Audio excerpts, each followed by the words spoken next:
Halo, izin perkenalkan diri. Saya Teofani Hati Kusmawardani, NPM 225506104 dari kelas PSDIC, kelompok 2C. Sebentar, dia oke, untungnya dia hidup ke record. Sekarang kita akan bahas tentang counter. Saya cari dulu nih. Jadi, counter itu merupakan satu contoh rangkaian sekuensial ya. Selain register kemarin, counter itu gunanya untuk menghitung, entah itu timer. Contoh kehidupan nyatanya bisa dia timer, bisa dia kayak apa namanya, tasbih yang di ini yang cetak-cetak gitu loh, tapi digital itu. Makanya untuk menghitung pulsa clocknya itu, dan sama seperti register kemarin, jumlah bit yang tersimpan itu sesuai dengan jumlah flip flop yang ada. Yaitu ada dua jenis, ada sinkronus dan ada asinkronus berdasarkan sumber clocknya. Jadi kalau pada sinkronus counter dia itu kata tukang kamera, iya, pada sinkronus counter dia itu masuk clocknya itu masuk secara serentak, secara bersama-sama, secara barengan tuh. Ini untuk untuk flip flop 1, flip flop 2, flip flop 3, dan flip flop 4. Sementara kalau untuk asinkronus dia itu masuknya secara gimana ngomongnya, clocknya itu berurutan. Jadi yang dapat clock itu cuma flip flop pertama, tapi flip flop kedua, ketiga, dan keempat clocknya itu dapat dari output flip flop sebelumnya. Jadi flip flop 2 itu clocknya dari output flip flop 1, flip flop 3 itu dari output flip flop 2, flip flop 4 itu dari output flip flop 3. Oke. Tapi aku penasaran, oh iya benar kok. Nah, jadi kita akan bahas yang pertama itu, kita akan bahas si sinkronus. Agak susah manunya ininya gimana. Oke. Jadi seperti aku bilang, sinkronus itu tadi masuk secara serempak dan keluar serempak. Tapi ini berpotensi membuat outputnya itu jadi nggak berurutan, karena dia memang nggak serial, nggak ripple. Dia itu nggak apa namanya, dia nggak berurutan gitu keluarnya. Jadi masuk bareng, keluar bareng. Nah, untuk mencegah hasil yang nggak berurutan tadi, output yang nggak berurutan tadi, kita perlu sesuatu untuk menstabilkan. Dan di sini, dalam hal ini, kita memakai dua gerbang N ini. Ini kita ganti nama aja, N. Kenapa dia nggak kena? Oh, beda. Ini pakai 7408, yang ini pakai N. Oke, sebenarnya sama aja. Jadi gerbang N itu IC-nya 7408. Di sini, cuman kemarin aku kerajinan, dua-duanya aku masukin. Oke, balik lagi. Di sini kita pakai counter 4 bit. Berarti dia di dalamnya ada 4 flip flop, dan dia itu bisa menghitung sampai 16 hitungan.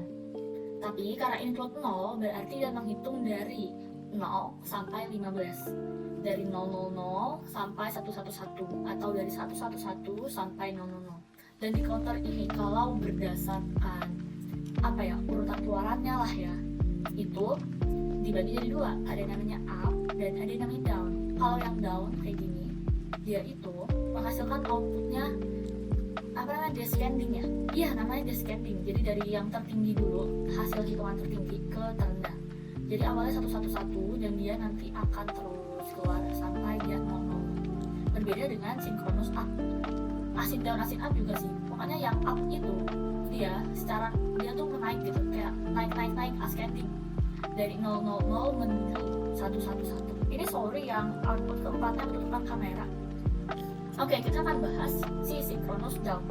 Kita lihat kondisi awalnya dulu. Oh ya, BTW, nanti aku bakal nyatet ininya, hasil output kita nanti kita lihat bareng-bareng.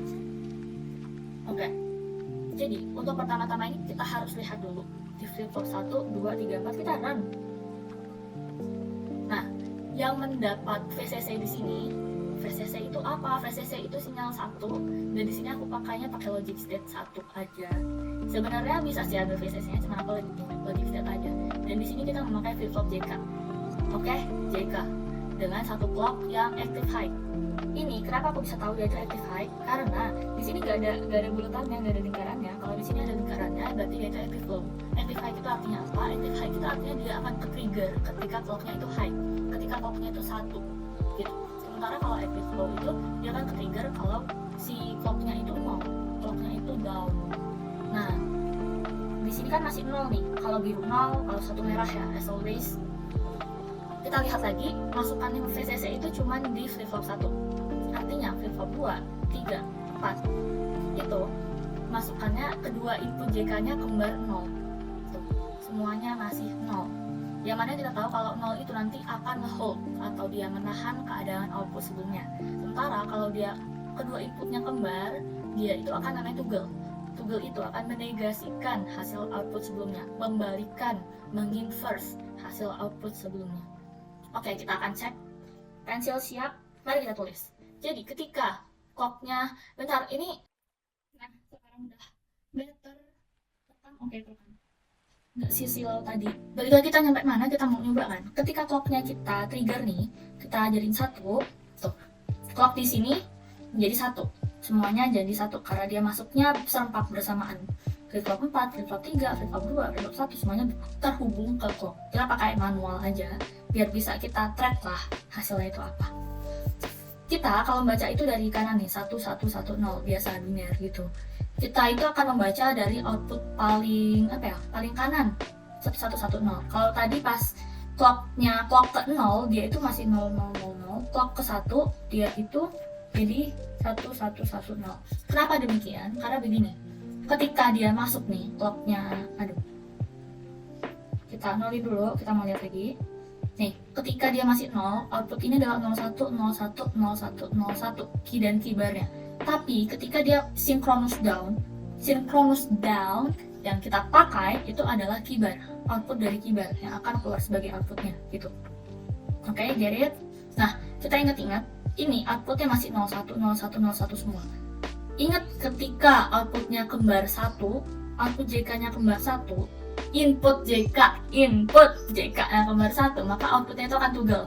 Outputnya itu akan reverse, outputnya itu akan inverse, akan kembalikan dari ini, berarti nanti akan 10 kan. Maka keybarnya itu akan jadi 0 gitu. Oh ya, by the way, ini ada putih-putih di atas keybar. Itu artinya itu dia menandakan output mana yang menyala. Dalam hal ini output mana yang 1 gitu, yang bernilai 1. Jadi ketika tadi kita trigger, bener kan, ketika dia inputnya kembar 1, maka outputnya akan ke toggle. Yang tadinya di sini 1, sekarang jadi 0. Dan bulutan putihnya ini udah pindah ke output key. Nah, lalu kenapa yang lain nggak berubah? Karena yang tadi itu ketika kita trigger, sebenarnya si input JK flip-flop 2 ini dia masih bernilai 00 kan. Yang mana 00 kayak gini nih, kembar 0, itu outputnya bakal nge-hold, bakal menahan output sebelumnya. Nih, makanya di sini masih tetap 01, 01 dan di sini juga 01. Tapi karena sekarang di counter di clock kedua nanti, ini kita nolin lagi. Di clock kedua nanti, di sini input dari key udah masuk menjadi output JK. Salah. Output key akan masuk jadi input JK flip-flop 2 yang mana nilainya 1, kembar 1. Nanti output di sini bakal nge-toggle. Akan menjadi kebalikan ini. Kita coba ya. Tap. Stop. Ya kan? Akan kebalikannya ini. Yang ini juga berubah lagi. Ingat nggak? Tadi di sini kan 10 nih. Karena masukannya kembar 1, berarti dia bakal nge-toggle. Berarti di sini jadi 01. Dan di sini yang tadinya 01, dia ke-toggle kan? Gara-gara tadi di sini output key yang bernilai 1 menjadi input kembarnya JK yang bernilai 1. Di clock 1 dia jadi toggle. Makanya sekarang jadi 1101 gitu. Nah, di sini output key-nya dia bakal masuk sebagai input N. Oke, dia bakal masuk sebagai input N dan input satunya lagi berasal dari output key dari flip-flop 1. N di sini karena dia 01 di N kan menjadi 00, berarti dia masih akan 00. Oke. Aduh, agak sakit tenggorokannya. Jadi maafin kalau di video ini suaranya agak-agak gitu. Sekarang kita bakal coba trigger lagi. Nah, nih, ketika kita trigger lagi, ketika kita clock lagi, ini clock ketiga ya. Ya kan? Iya, ini clock ketiga, satu ya, 0, 1, 2, 3 ya. Ketika tadi clock kedua, dia ini masih 0 karena masukan N dari atas ini, dari key-nya itu masih 0. Sehingga